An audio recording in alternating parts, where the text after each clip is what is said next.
ভাইরা আমার, আল্লাহর কসম করে বলি, একটা সময় আসবে মন খুলে নামাজ পড়তে চাইবেন। বিশ্বাস করেন ভাই, লিখে রাখেন ডায়েরিতে।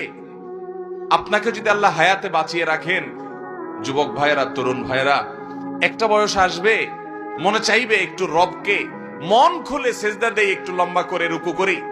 পারবেন না, অসুস্থ হয়ে যাবেন, রোগ বালায় ধরে ফেলবে।